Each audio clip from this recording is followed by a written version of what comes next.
అందరికీ నమస్కారం. హైదరాబాద్ ఈసీఎల్లో ఉండే కల్పన గారు నోముకున్న సంక్రాంతి నోములు ముగ్గు అయితే చాలా బాగా వేశారండి. చాలా బాగుంది. బార్డర్ పాతది అయినా కూడా కొత్త హంగులతోటి చాలా కొత్తగా కనిపిస్తుంది. చాలా నీట్గా చక్కగా వేశారు. ఇంటి ముందు ఈ విధంగా బొమ్మ పెట్టి పాలు పొంగించారు. తర్వాత నిత్య పూజ పూర్తి చేసుకుని నోములకు అన్ని సిద్ధంగా పెట్టుకున్నారు. ఎక్కడైతే నోము కోదల్చారో అక్కడ తెల్లని వస్త్రాన్ని పరిచి ఈ విధంగా నోములన్నీ నీట్గా అందంగా అలంకరించారు. తర్వాత తమలపాకులు పెట్టి గౌరమ్మను పెట్టుకున్నారు. దాదాపు 15-16 రకాల నోములు నోముకున్నారు. పెద్ద నోములు చిన్న నోములు అన్నీ కలిపి పెట్టి నోముకున్నారు. నందిబుక్క నోము కూడా పెట్టారు.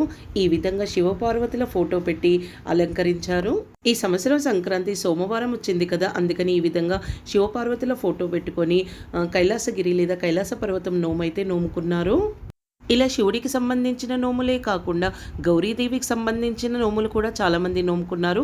దానికి సంబంధించే ఈ గడప గౌరీ నోము ఇలా 13 గడపలు తీసుకొని వాటికి పసుపు రాసి బొట్లు పెట్టి నోములలో పెట్టి నోముకున్నారు. అంతేకాకుండా గడప మీద వేసే ముగ్గుల నోములు కూడా పెట్టుకున్నారు. పసుపు కుంకుమ బియ్యం పిండి ఈ విధంగా ప్యాక్ చేసి పెట్టి గడప గౌరీ నోము అని గడప ముగ్గు నోములు అని కూడా నోముకుంటున్నారు.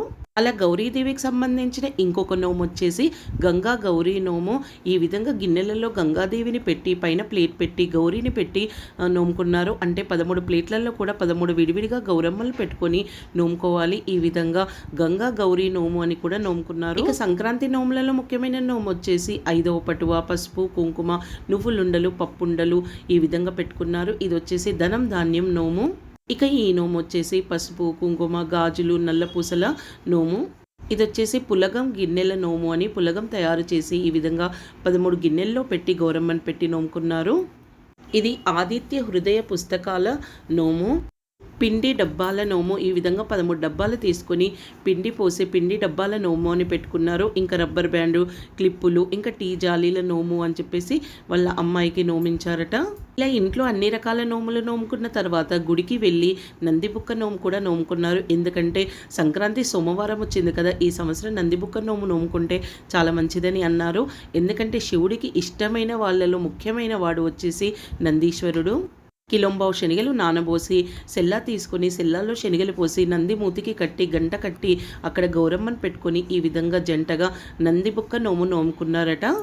ఈ శనగలను మరుసటి రోజు అంటే కనుమ రోజు పసుబొట్టించి అందరికీ పంచుతారు. ఇలా ఇంట్లో నోములు పెట్టుకొని నోముకున్న తర్వాత మంగళహారతి కూడా ఇచ్చారు.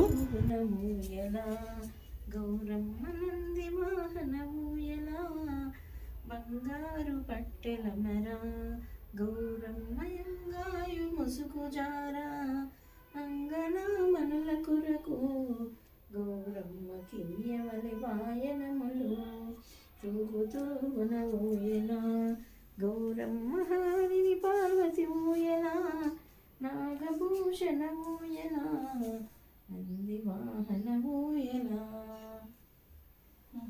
అది ఫ్రెండ్స్ చూశారు కదా కల్పన గారు నోముకున్న సంక్రాంతి నోములు.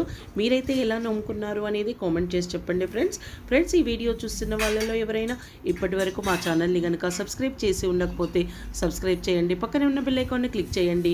మేము పెట్టే కొత్త వీడియోస్ నోటిఫికేషన్స్ మీరు చూడగలుగుతారు. అలాగే వీడియోకి ఒక లైక్ ఇవ్వండి. వీడియో ఎలా ఉందనేది కామెంట్ చేసి చెప్పండి. మరో కొత్త వీడియోతో మీ ముందుంటాను.